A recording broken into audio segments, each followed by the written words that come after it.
Okay, here we go. We're going to continue our exploration of Nietzsche's Birth of Tragedy. The last couple of videos we did, we introduced the concept of the Dionysian and the Apollonian, that was the first video. Those concepts will be throughout the series though, so if you haven't watched those videos yet, you better do that, because this will be really hard to follow if you haven't watched those videos already. The second video, the one before this, we went over the Apollonian and its relationship to the Olympian pantheon, the Greek mythology, Greek mythos in general. And in this video, we're going to talk about what Nietzsche calls the subjective artist, or actually he's using this term subjective artist, although we'll see in a minute that he has his own reservations about this concept. And so this is going to distinguish, the subjective artist is going to be distinguished from the naive artist that we talked about in the last video. The example that we focused on, that Nietzsche focuses on, is Homer, but we also talked a little bit about Raphael as an example of the naive artist. And in this video, I guess the naive artist will be referred to more as the objective artist in distinction from the subjective. So we've got a long quote to begin with. Let's go ahead and read this and unpack what Nietzsche's got going on here. What's he saying about the subjective artists and what is his take on this whole concept? We know the subjective artist only as the poor artist. And throughout the entire range of art, we demand specially, and first of all, the conquest of the subjective, the release from the ego, and the silencing of the individual will and desire. Indeed, we find it impossible to believe in any truly artistic production, however insignificant, if it is without objectivity, without pure detached contemplation. And this is going to sound a bit, Schopenhauerian, right? I mentioned already throughout the first couple of videos that, Nietzsche is still very influenced by Schopenhauer when he's writing this essay. And that's definitely apparent here in this quote so far. But also I think there's something new going on here, right, that we're going to unpack in the course of this video, right? So this notion of pure detached contemplation. He sort of agrees with Schopenhauer to a degree, but that's not the point of this quote as I've read it so far. Okay, it seems like when we're looking at works of art, if it's too personal and it's too specific to the artist who's creating the work of art, that somehow it distracts us, and it somehow makes it harder for us to appreciate it. There has to be at least something objective in it, something that we can relate to. Hence, our aesthetic must first solve how the lyrist is possible as an artist, right? Lyrist is a weird translation. Lyricist is probably a better one. But lyrist is what I'll go with because that's what our textbook has. So how is the lyrist possible? All right, the one who writes the lyric poetry. This seems like a very subjective, personal form of art. How is this possible as an artist? He who, according to the experience of all ages, is continually saying I and running through the entire chromatic scale of his passions and desires. Compared to Homer, we talked about in the last video as a naive artist, I guess in this context he's more of an objective artist. All right, compared to Homer, this very Archilochus, right? Most people don't know who Archilochus is unless you're like a classicist, right? Ancient Greek poet, Archilochus. I don't even know if I'm saying it right, Archilochus. Compared to Homer, this very Archilochus appalls us by his cries of hatred and scorn, by his drunken outbursts of desire. Therefore, is not he who has been called the first subjective artist essentially the non-artist? But in this case, how explain the reverence which was shown to him, the poet, in very remarkable utterances by the Delphic oracle itself, the center of objective art? We talked about this in the last video, the Delphic oracle, the oracle at Delphi. This was the oracle, the priestess, the soothsayer who apparently spoke for Apollo, or at least Apollo spoke through her, was the belief of the ancient Greeks. So the Delphic oracle praised, apparently, Archilochus, right? Once the oracle at Delphi was asked who the wisest was, right? And Socrates was given as the answer, right? There are none wiser than Socrates. But apparently the Delphic oracle also had something for our Archilochus, which is weird because he's so subjective apparently, right? So how does this work? How does Nietzsche answer this? How are we able to appreciate this form of totally subjective art? I think you can find pretty easily some fragments of Archilochus. Not much poetry survives of him, but I know there's like a Cologne fragment, I think is what they call it. That's the only one I'm familiar with, and it seems to be a poem of unrequited love, or or maybe some love that he lost. It's been a while since I read it, but it's very vulgar, I suppose. Right? It's got a lot of sexual innuendo and sort of animosity towards a lover scorned, right? So that's Archilochus, right? So how is this art kind of possible if what we're seeking really is this, sort of escape from the pessimism of Silenus that we spoke about in the previous video? If that's what we're looking for, how can we explain this super subjective, not naive at all, but very concrete, very sort of personal artist, right? And how do we explain the reverence for this artist? Well, for Nietzsche, he's got his explanation, and it does relate quite a bit to the philosophy of Schopenhauer. We'll see here in just a moment. The notion of the will. So this I, right, the subjectivity, the I of the lyrist, therefore sounds from the depths of his being. Its subjectivity, in the sense of modern aesthetes, is pure imagination. When Archilochus, the first Greek lyrist, proclaims to the daughters of Lycambes both his mad love and his contempt, it is not his passion alone which dances before us in orgiastic frenzy, but we see Dionysus and the Maenads. We see the drunken reveler, Archilochus, sunk down in slumber, right? So when we read the poem of Archilochus, and we're right there with him, right? So it's not subjective in the sense that it's personal to him. It is a appeal to the Dionysian in all of us, right? I guess the mad love and contempt that we all are capable of feeling. Okay? The plastic artist, we talked about that in our last video, more the Apollonian artist, the one that makes these sort of hard plastic forms in painting and sculpture. So the plastic artist, as also the epic poet who is related to him, is sunk in pure contemplation of images. Remember, we talked in the first video about how the Apollonian has an analog in our dreams, right? That how the Apollonian in art is sort of a consummation of these dreams, of this fantasy world that's complete and fulfilling.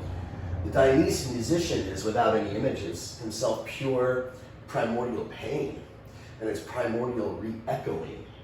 The lyric genius is conscious of a world of pictures and symbols, growing out of his state of mystical self-abnegation and oneness. That sounds a lot like Schopenhauer's oneness with the will.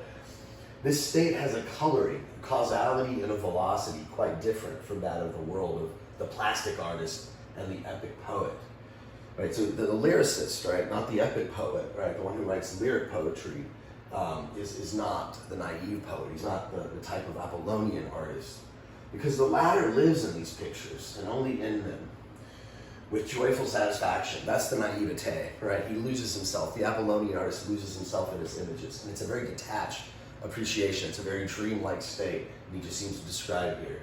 He never grows tired of contemplating lovingly even those minutest traits. Even the picture of the angry Achilles is only a picture to him, whose angry expression he enjoys with the dream joy in appearance, right? Very purely aesthetic. This is the type of, I guess, contemplative aesthetic experience that Schopenhauer appreciates.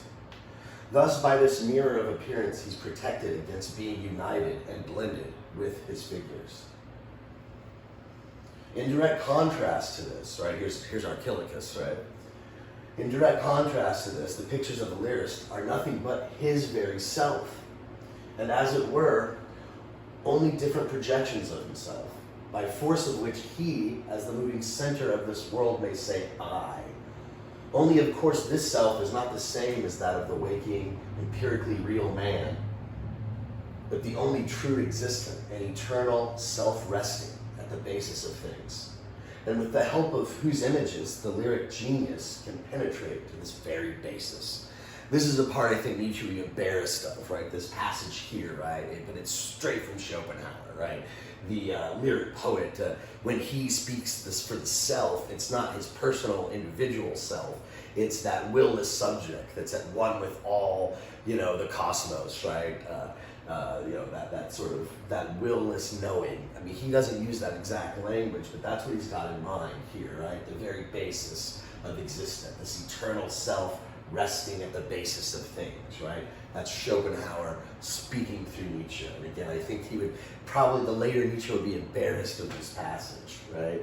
Although he would probably still maintain his position of the lyricist as a different type of artist than the epic poet, right? I think he's still going to have, even later Nietzsche would probably acknowledge that there's something to a different sort of drive behind these different manifestations of art.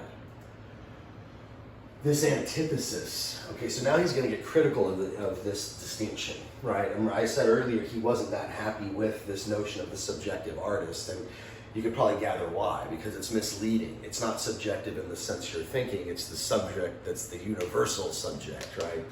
The will, right? The Schopenhauerian will. But we got a long quote here, so let's dive in and unpack what he says here about this antithesis that is traditionally brought forth in aesthetic theory. So this antithesis between the subjective and the objective is especially irrelevant to aesthetics, since the subject, the desiring individual furthering his own egoistic ends, can be conceived only as the antagonist, not as the origin of art. Right, again, he's repeating a point he mentioned earlier already, right? The subject is seen as sort of getting in the way of art. If art is too subjective, it gets in the way of our enjoyment, right? It's like, well, how can I relate to this? I'm not understanding it. So insofar as the subject is the artist, however, he's already been released from his individual will and has become, as it were, the medium through which the one truly existent subject, right, this Schopenhauerian subject, right, celebrates his release in appearance. For above all, to our humiliation and exaltation, one thing must be clear to us. The entire comedy of art is neither performed for our betterment or education, nor are we the true authors of this art world. On the contrary, we may assume that we are merely pictures and artistic projections for the true author, right, that underlying will, right, that underlies all appearances and all phenomena, okay, the will that Schopenhauer speaks of, right, that's the true author. And that we have our highest dignity in our significance as works of art, right? So we didn't talk a lot about this, I think, in the Schopenhauer videos, but that's one thing that he maintains that Nietzsche seems to agree with, at least in this first essay. Again, I think Nietzsche would be embarrassed about this stuff later on. But the will underlying reality is just like our individual will, pulled in different directions at different times depending on the state of it, right? So, you might have these contradictory drives, and every once in a while there's some balance and equilibrium and stability, but for the most part it's a very chaotic will that we all have. It's always fluctuating, right? But one thing that Schopenhauer maintains, and Nietzsche seems to want to maintain here as well, is that this will is guided by self-amusement to a certain extent. And so we are a work of art. We are his work of art, right? And that gives us a certain dignity, Nietzsche says, right? It makes we should be humble. We're just little parts of a play, but it should sort of give us a sort of sense of dignity that we're a part of this beautiful work of art, right? We have our highest dignity in our significance as works of art, for it is only as an aesthetic phenomenon that existence in the world are eternally justified. Now that quote is a real famous quote by Nietzsche, and I want to say if you just take that one quote without this metaphysics surrounding it, this is something I think he could maintain throughout his career, Nietzsche, right? That in a certain sense, the problem of existence can only be solved aesthetically. He's at the core a nihilist. As much as he criticizes other dogmas for being nihilistic at their core, I think he would acknowledge that in a certain sense, I mean, we went over the legend of Silenus in the last video, it's pretty nihilistic. but he would say that the only way you can answer nihilism properly is aesthetically, right? Artistically. So it's only as an aesthetic phenomenon that existence in the world are eternally justified. Well, of course, our consciousness of our own significance hardly differs from that which the soldiers painted on canvas have the battle represented on it. So we're not even really aware of, why we're so amusing and why we are manifesting ourselves in the way that we are. But we are drawn towards this completion, this fulfillment, and we are works of art in a certain sense. So the artist that is normally referred to as a subjective artist is just one who's in touch with this drive and is able to express it in art and lyric poetry in such a way that we can all tap into it. We all intuitively can grasp it because we ourselves are a part of that will. And the folk song is something that develops out of lyric poetry, and for Nietzsche is also an example of this sort of this type of subjective art, this type of Dionysian, sort of orgiastic, a word he likes to use a lot, this very Dionysian art form. Its enormous diffusion among all peoples, further reinforced by ever new births, is testimony to the power of this artistic dual impulse of nature, which leaves its vestiges in the folk song, just as the orgiastic movements of the people perpetuate themselves in its music. Indeed, it might also be historically demonstrable that every period rich in folk songs has been most violently stirred by Dionysian currents, which we must always consider the substratum and the prerequisite for folk song. We talked about this even in the last video. Even naive art, or the objective art, whatever you want to call it, has the Dionysian as a substratum, right? Its response to the horrible truth of Silenus. If you don't know what I'm talking about, the legend of Silenus, that was in a previous video, go and review it, right? But that story of Silenus, that challenge to our existence, right? It's better to not exist at all. Are you kidding me? Surely there's something to live for. Art answers that question. And so the folk song is something that Nietzsche's going to say arises out of this same substratum, okay? And it has this sort of Dionysian element to it as well. It's much more direct. It's much more, I guess one could call it subjective if you are very careful about what you say or what you mean by the word subjective. At least, if you're going to follow Nietzsche's metaphysics in this first essay, you're going to go with his admiration of Schopenhauer. I guess regardless of that, right? If you take away the metaphysics, still I think there's a distinction to be made that we've seen throughout this course. If you are one of my students who are watching this from U of H, we talked about Plato, the first philosopher we covered, and we were going over the story of Ion, right? I mentioned this already in one of our videos. The idea that when you're doing your best art and when you're performing, you become one with what you're imitating, right? And there's this sort of sense of willlessness, I suppose, though that's not the exact terminology that Plato is using, but he seems to be pointing to a similar experience in the performance of art, which sounds very Dionysian if you want to use Nietzsche's language.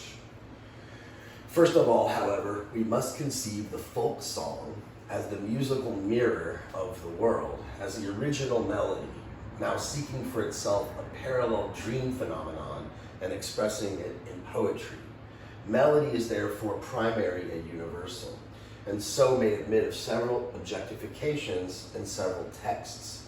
Likewise, in the naive estimation of the people, it is regarded as by far the more important and essential element. Melody generates the poem out of itself by a continuous process. Now, Plato, if you remember back at the beginning of the semester, if you're one of my students, Plato put the lyrics, the words on top, right? But melody has been a dominant in the hierarchy. It seemed like, if I remember correctly, for Aristotle it was dominant. Certainly for Schopenhauer, who I think is the main influence here, obviously, melody is essential, right? And it is a mirror of the world in a very literal sense. For Schopenhauer, and Nietzsche seems to be agreeing with him here, How much the later Nietzsche would agree, that's open for debate. I don't think he would agree much at all.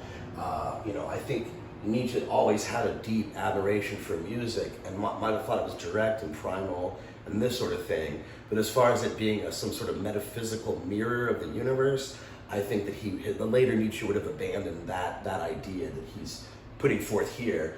But the point he's making is that melody is this primary thing, just like Schopenhauer says. That video I did on Schopenhauer, I did a whole video on Schopenhauer and music. It was the longest video in the whole series I did on Schopenhauer, because for Schopenhauer, music is the highest art form, and it's a mirror of the world. It's a mirror of the universe. It is the will that is everything objectified, right? So you might want to go back and review that video for, I guess, a deeper understanding of what's going on in this quote. So for him, the music is sort of birthed from this melody. The melody is the most direct, the most primal thing that we as human creators, as artists, start with, right? And then all the other elements that make up music flow from that. And this is, I suppose, obvious in the folk song, the historical development in Greek culture of the folk song. Accordingly, we observe that in the poetry of the folk song, language is strained to its utmost that it may imitate music, right? The melody tries to do what the instrument does, right? When we sing a melody, it is not like a recitation of a poem. It's trying to mimic the flow of the instruments.